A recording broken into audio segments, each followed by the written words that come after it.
자, 반갑습니다. 이제 2026년이 얼마 안 남았는데 내년에 이제 2차전지 업종이 어떻게 좀 흘러갈지 흐름을 한번 좀 파악을 해보겠습니다. 지금 2차전지 업종 같은 경우에는 산업 자체가 이제 좋아져서 올라가기보다는 전체적으로 이제 전기라는 인프라 자체가 이제 부족하다 보니까 배터리가 이제 필요해지는 구조로 수급이 좀 붙어주죠. 지금 관련해서 보면은 다른 이제 코스피나 코스닥 지수가 계속해서 이제 올라갈 때 실제 2차전지 같은 경우에는 오히려 이제 마이너스인 흐름이 나왔어요. 2차전지 나트륨 같은 경우에는 이제 DIC가 많이 올라가면서 급등이 나왔는데 DIC 같은 경우에는 자율주행 쪽으로 이제 종목 추가적인 이제 신규 사업을 하면서 관련해서 이제 2차전지 업종이랑 조금 멀어지면서 이제 급등이 나왔고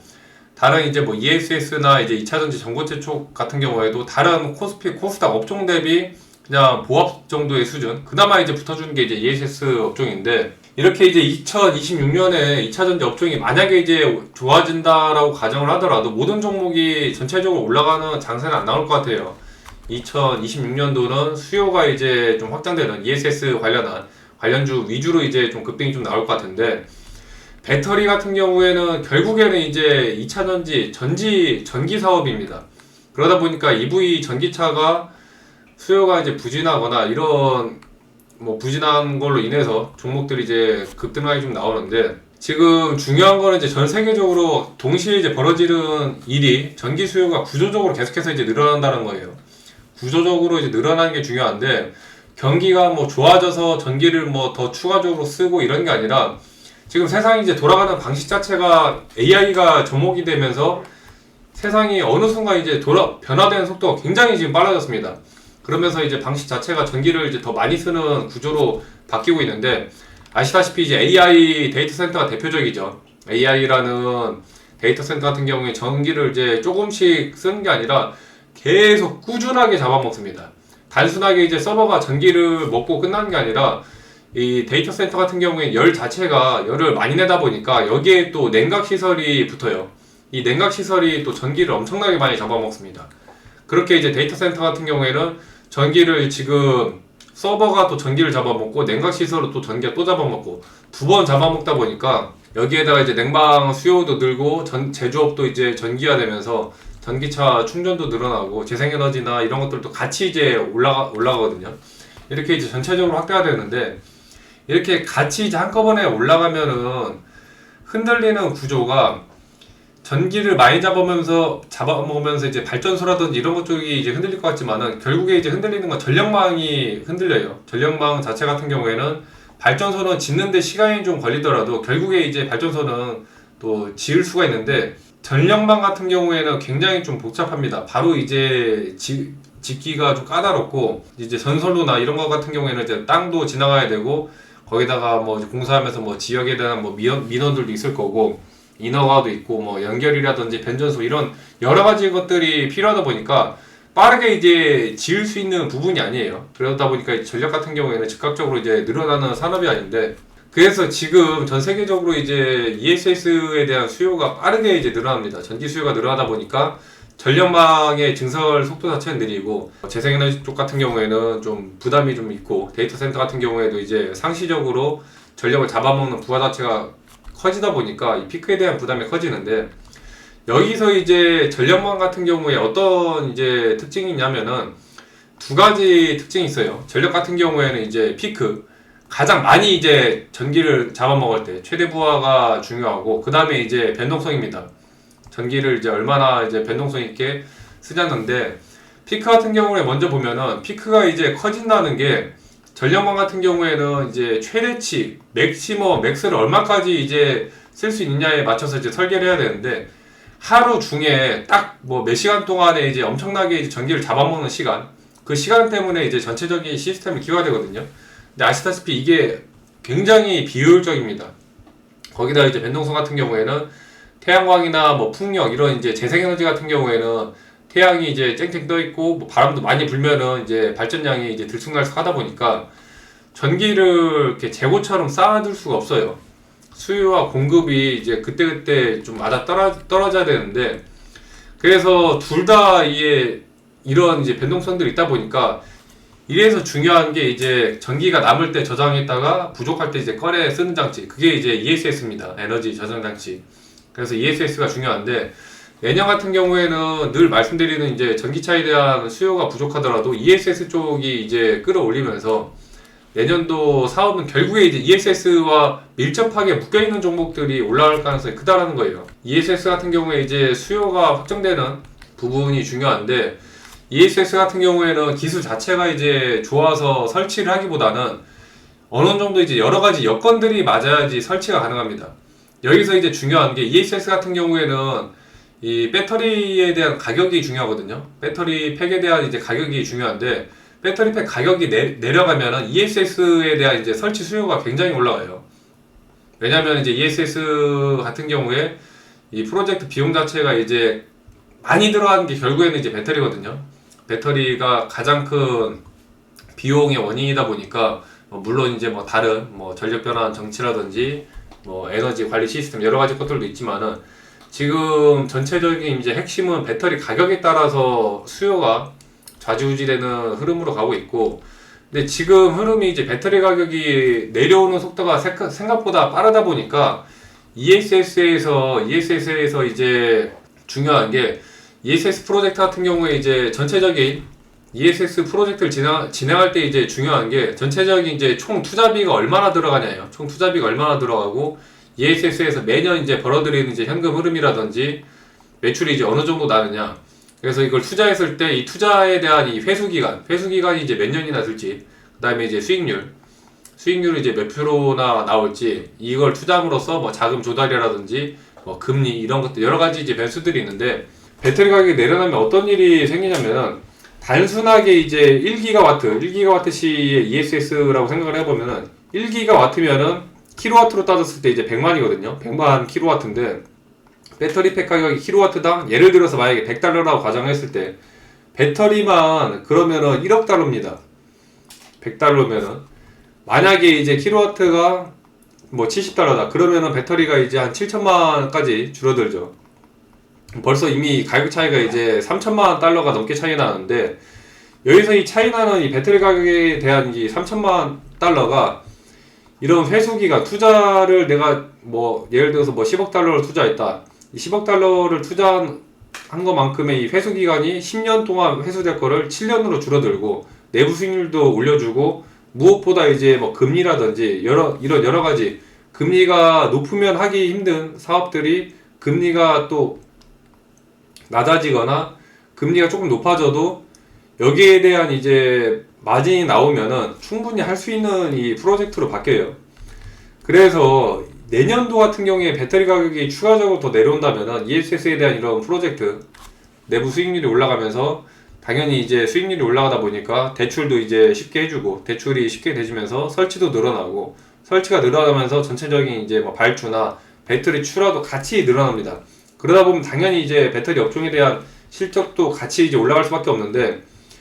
여기서 이제 중요한 포인트는 전기차 같은 경우에 전기차는 가격이 내려가면은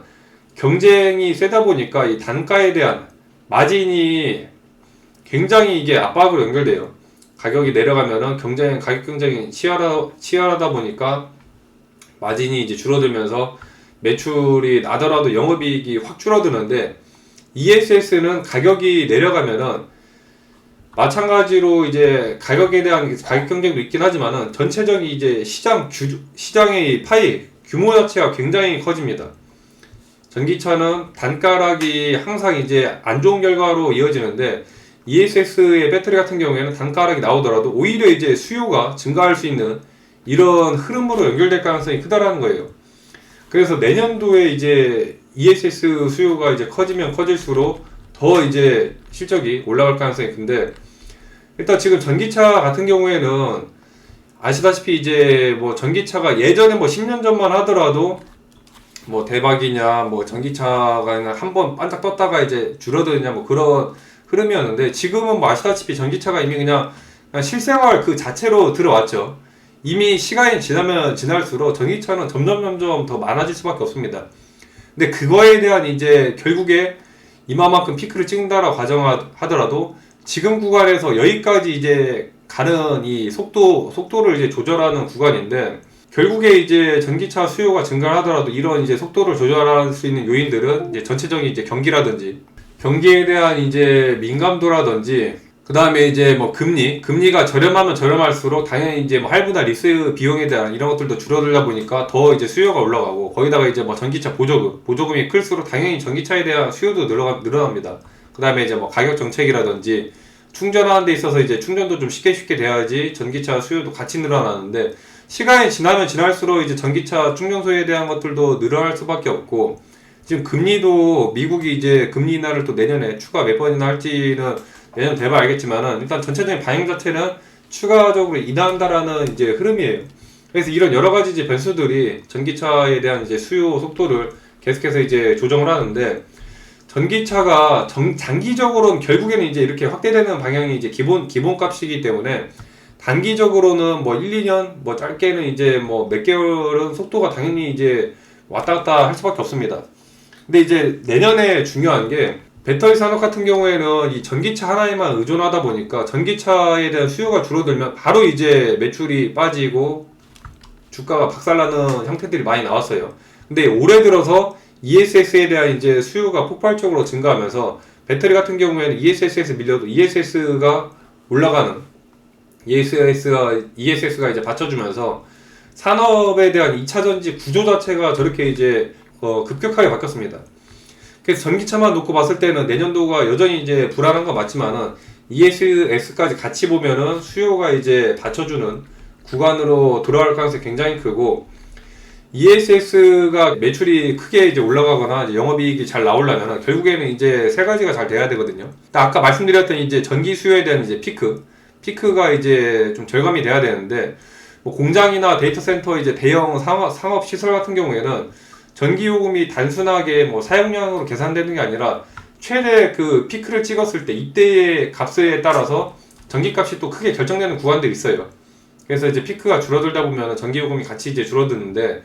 ESS가 이제 남는 시간대에 충전을 했다가 피크 시간에 이제 방전을 해서 이런 이제 전기 요금에 대한 피크 수요를 좀 깎아줄 수가 있고, 그 다음에 이제 전력에 대한 이제 보조적인 서비스인데, 뭐 주파수 조정이라든지 뭐 예비 개통 안정 같은 이런 서비스, 전력망이 즉각적으로 이제 필요한 기술들이 있는데,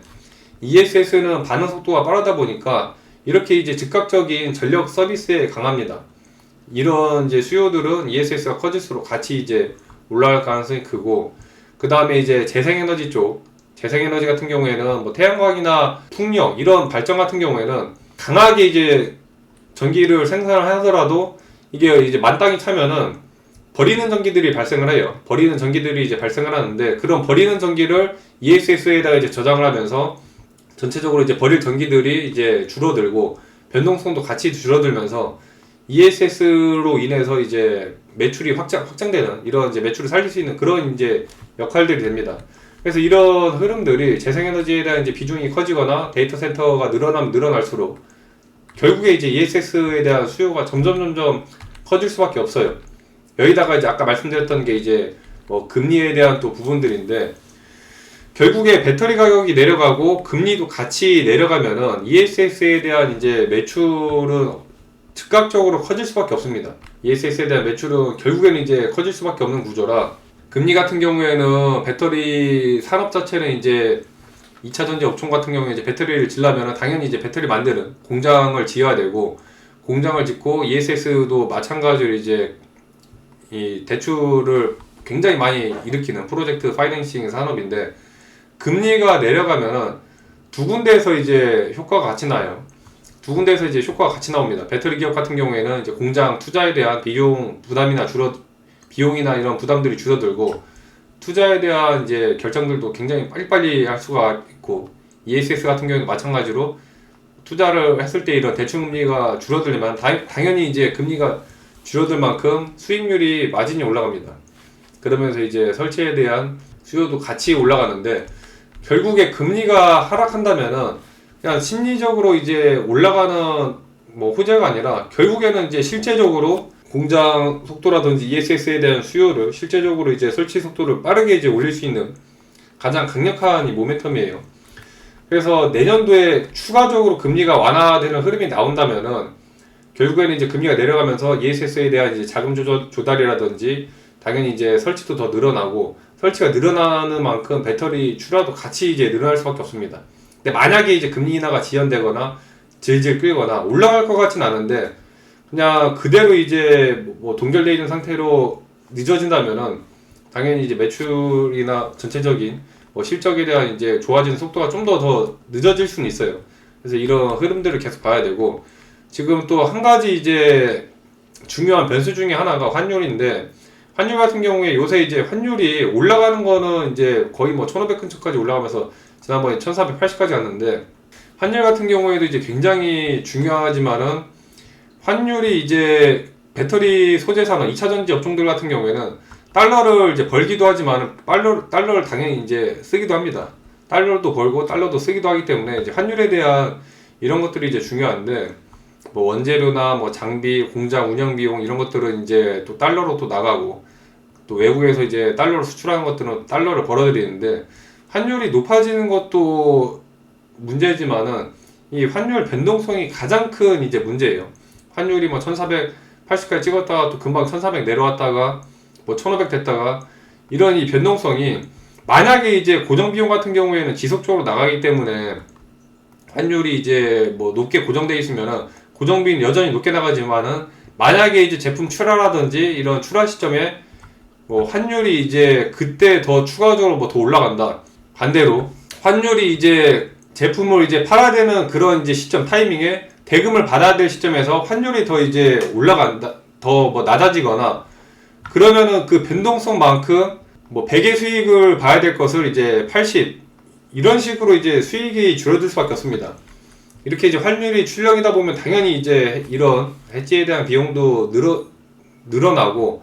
거기다가 이제 이렇게 변동성이 커지면 당연히 이제 원가에 대한 예측도 어려워지고, 특히나 이제 투자자들 같은 경우에는 이런 변동성, 불확실성을 굉장히 싫어하는데, 이렇게 이제 변동성이 좀 커지다 보면은 당연히 뭐 원달러가 높고 낮고를 떠나서 일단 변동성 자체가 줄어들수록 2차전지 업종에 대한 이제 밸류에이션 자체가 이제 회복될 가능성이 점점 커질 수밖에 없어요. 근데 만약에 이제 환율에 대한 변동성이 계속해서 이제 불안정하면은 당연히 이제 뭐 실적이라든지 여러 가지 당장 투자하기엔 좀 꺼려지는 모습들이 이어질 가능성이 커가지고, 환율에 대한 흐름들도 좀 지속적으로 봐야 되고, 중요한 거는 이제 환율이 높고 낮고를 떠나서 이 환율에 대한 변동성이 얼마나 잡히는지, 꾸준하게 이제 박스권 안에서 지속적으로 유지되는지가 관건이 될 것 같고, 2차전지 하면은 이제 또 빠질 수 없는 게 이제 리튬인데, 리튬 같은 경우에는 2026년도 이제 내년 가격에 대한 이제 부분이 뭐 가장 중요하겠지만은, 리튬 가격 같은 경우에 이제 뭐 23년도, 24년도, 22년도 이때 이제 투자를 해보신 분들은 겪어보셨겠지만 많이 이제 가장 변동성이 크게 흔들리는 변수 중에 하나예요. 리튬이 올라가면은 이제 원재료 뭐 폭등에 대한 이제 공포감으로 뭐 추가 슈팅도 나오지만은, 또 반대로 이제 변동성이 빠지는 흐름들도 있고, 리튬 가격이 내리면 또 소재 단가 하락으로 마진이 또 줄어들면서 주가가 또 빠지는 흐름들도 있고, 그래서 리튬 가격이 너무 많이 올라가도 문제고 또 너무 많이 빠져도 둘 다 문제다. 어느 정도 이제 좀 중간 값을 잘 잡느냐가 관건이 될 것 같은데, 2026년도에는 리튬이 이제 일단 올라가든 내려가든지 간에 변동성이 커질수록 기존의 리튬을 미리미리 이제 잘 지속적으로 이제 끌고 갈 수 있는 그런 종목들이 상대적으로 올라갈 가능성이 커집니다. 리튬에 대한 이제 뭐 계약 구조라든지 리튬을 꾸준하게 이제 받아올 수 있는 그런 종목들이 올라갈 가능성이 커지고, 반대로 이제 뭐 리튬을 확보하기 어려운 기업들 같은 경우에는 당연히 이제 마진 압박으로 이어지면서 주가가 빠질 가능성이 크겠죠. 그래서 이런 흐름들을 좀 전체적으로 일단 살펴보셔야 되는데, 내년도에 추가적으로 좀 나올 수 있을 만한 재료들이, 유럽이 이번에 이제 지금 CBAM이라고 이게 본격적으로 이제 단계에 들어가면서 탄소 배출 관련해서 이제 탄소 비용이라든지 현실적으로 이제 기업 원가에 반영되는 방향으로 갈 가능성이 굉장히 커집니다. 이거는 이제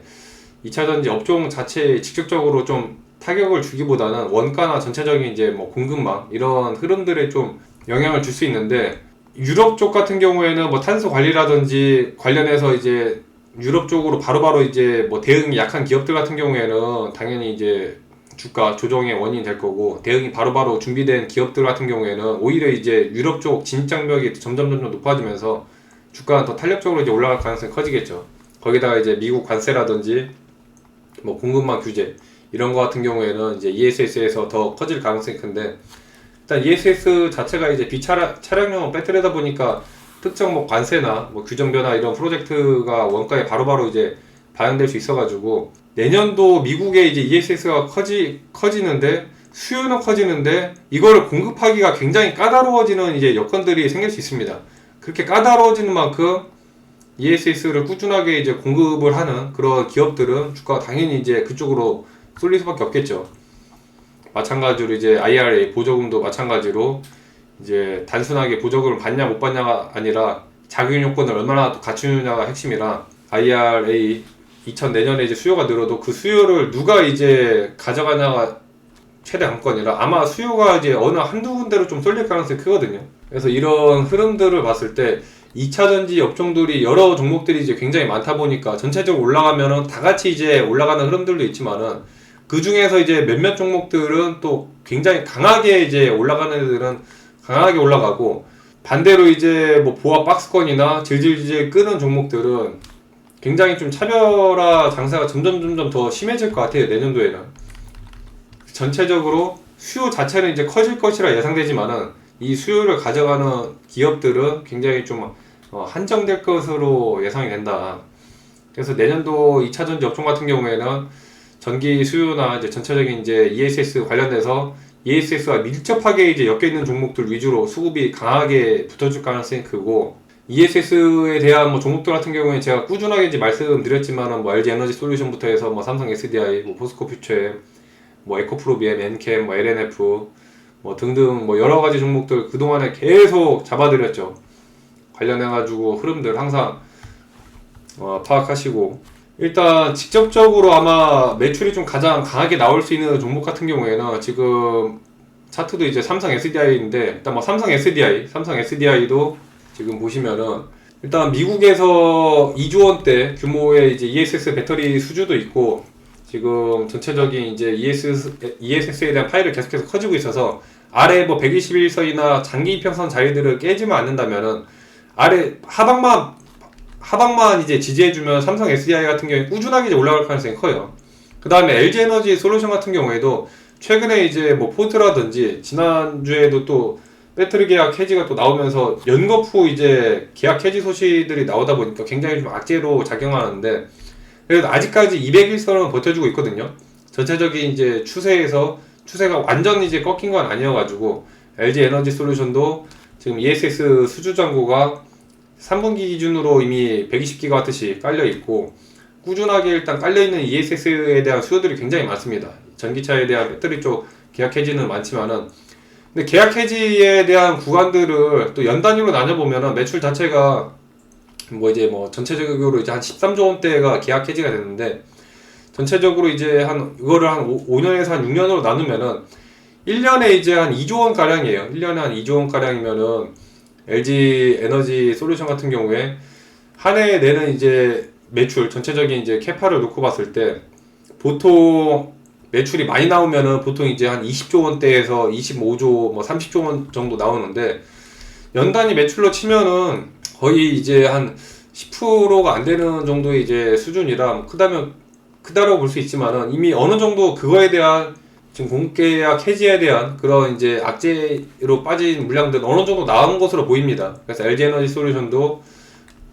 ESS 수요가 꾸준하게 붙어주면은 좀 굉장히 좀 괜찮아질 것이라 보고 있고, 아무래도 이제 삼성 SDI나 LG 에너지 솔루션이 두 종목이 좀 가장 강하게 좀 보고 있고, 그 다음에 이제 볼만한 게 이제 포스코 퓨처엠도 ESS 전용 LFP를 지속적으로 지금 투자를 하면서 공장도 지금 짓고 있고, 내년도 2026년도에 이제 착공 진행하면서 기존의 이제 배터리 라인들도 ESS용 라인으로 이제 바꾸면서 계속해서 이제 ESS 쪽으로 투자를 많이 하고 있어요. 포스코 퓨처엠도 마찬가지로 이제 하방 자리를 잘 지지해준다면은 내년도에도 좀 시원한 급등이 한번 기대가 되는 종목 중에 하나입니다. 그 다음에 이제 에코프로 비행 같은 경우에도 이미 ESS용 양극재를 판매를 하면서 LFP도 이제 양산 라인을 지금 진행을 하고 있고 연간 한 4,000톤 규모 되거든요. 그 다음에 LFP 관련해서 이제 4세대 기술도 지속적으로 지금 얘기를 하는 종목 중에 하나가 에코프로 BM도 보면은 추세가 지난번에 이제 반등 나오면서 여전히 이제 상방을 올라갑니다. 중간중간에 이제 뭐 계단식 조정 나오지만은 재차 이제 다시 18만, 20만 자리 뚫어주면은 꾸준하게 올라가요. 그래서 큰 그림을 보면서 에코프로 BM 들고 계신 분들도 내년도에 한번 좀 기대를 해볼 만한 종목이고, 그 다음에 LNF 같은 경우에도 ESS를 지속적으로 지금 이제 성장을 시키면서 이번에 이제 ESS용 LFP도 내년도에 이제 계획 중이라서 LNF도 뭐 10만원짜리, 9만원짜리를 깨지 않는다면은 내년도에 또 꾸준하게 한번 급반등이 나올 가능성이 좀 커 보입니다. LNF도 지속적으로 보시고, 엔캠 같은 경우에 사실상 이제 올라갈 만한 건덕지가 딱히 뭐 없었었는데 이번에 이제 CATL에서 35만 톤 전액 계약을 체결하면서 지금 ESS용 LFP 전액 가능성이 또 커지고 있거든요. ESS용 전액에 대한 그런 또 규모들이 또 커질 수 있어서 엔캠은 아직까지는 주가가 뭐 지지부진하지만은 사실상 올해 뭐 움직임이 거의 없었죠. 내내 이제 질질질 밀리면서 그냥 박스권으로 있었는데 올해까지는 이제 쉬어가는 해였고, 내년도 이제 1분기, 2분기 실적 나오는 거 보면서 반등 주면서 이제 10만원짜리 재차 뚫어주면 엔캠 같은 경우에도 다시 한번 또 튀어 올라갈 수 있습니다. 그래서 엔캠도 한번 주요적으로 한번 볼만하고, 근데 이제 내년도에 좀 약간 박스권으로 좀 끌만한 종목들, 질질질 끌만한 것들이 이제 LG화학 같은 경우에도 이번에 이제 미국의 양극재 공장 지으면서 계속해서 규모를 늘리고 있는데, 아직까지 이제 ESS용 LFP는 뭐 크게 늘리면은 또 괜찮을 것 같은데 아직까지는 그래도 좀 신중하게 이제 검토를 하면서 늘리는 성향이 좀 강해서 약간은 좀 쉬어가는 흐름으로 좀 가고 있어요. LG화학도 추세 자체는 이제 계단식으로 돌리면서 아래 이제 뭐 30만짜리 이런 구간만 깨지 않는다면은 무난하게 그래도 이제 한 40만 전후를 유지를 해주면서 중간중간에 좀 급등 나올 가능성이 좀 커 보이고, 포스코 홀딩스 같은 경우에도 리튬만 놓고 봤을 때 이제 포스코 홀딩스가 리튬 가격에 따라서 아마 좀 변동성이 좀 커질 것 같은데, 일단 ESS 관련해서는 직접 수주는 아니어가지고 이제 원재료에 대한 이제 레버리지다 보니까 리튬 가격에 따라서 포스코 홀딩스는 변동성이 꽤 많이 나올 것 같습니다. 지금 이제 30만원대에서 여전히 좀 지지부진한 흐름 이어지는데 그래도 추세 자체는 상방으로 돌리긴 했어요. 워낙에 이제 변동성이 좀 낮아서 그렇지 포스코홀딩스는 시간이 조금 필요해 보이고, 그 다음에 에코프로 같은 경우에도 이제 에코프로 BM 실적에 따라서 매출이 이제 찍히다 보니까 이런 이제 에코프로 같은 이제 지주사 같은 경우에는 뭐 니켈 투자라든지 전체적인 이제 뭐 간접적으로 좀 올라가는 경향들이 강해서 일단 그래도 에코프로는 지금 보면은 이제 단기적으로 이제 굉장히 좀 강하게 올라갔거든요. 5만원대에서 순식간에 이제 한 120% 가까운 이제 급상승이 나오다 보니까 10만원대에서 좀 가격 자리를 좀 지지를 해주면서 뭐 크게 이제 지금 자리에서 지난번 뭐 7만 5천짜리 저런 자리만 밀리지 않는다면은 결국에 이제 에코프로 BM이 올라가는 만큼 에코프로 BM도 이미 ESS용 양극재를 이제 진행을 하고 있고 매출이 나오는 만큼 같이 이제 에코프로도 올라갈 수밖에 없습니다. 그래서 이런 전체적인 흐름들 내년도 미리 좀 잡아드렸는데 2차전지 종목에 대한 이런 전체적인 흐름들을 꾸준하게 이제 체크하실 분들은 구독 알림 설정 해주시면은 2차전지 관련해서 흐름 지속적으로 정리해드리니까 틈틈이 참고하셔서 목표하시는 주가까지 또 잘 끌고 가시고, 이 외에도 이제 그날 단기 급등 빠르게 나올 종목들 같은 경우에는 이제 장중 대응이 중요하다 보니까 장중에 대응할 수 있게 텔레그램방 통해서 또 시장 브리핑 진행해드립니다. 오셔서 도움받아 가시고, 참여하시는 방법은 유튜브 보시면은 이제 아래 더보기란에 이렇게 텔레그램 링크 있어요. 링크 클릭하시면은 바로 참여할 수 있으니까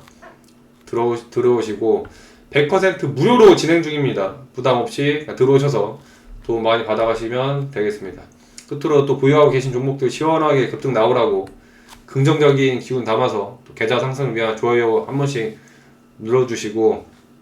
이 외에 이제 궁금하신 종목이나 또 추가적으로 알고 계신 사항들 또 긍정적인 또 댓글 남겨주시면 감사하겠습니다. 새해 복 많이 받으시고 시청 감사합니다.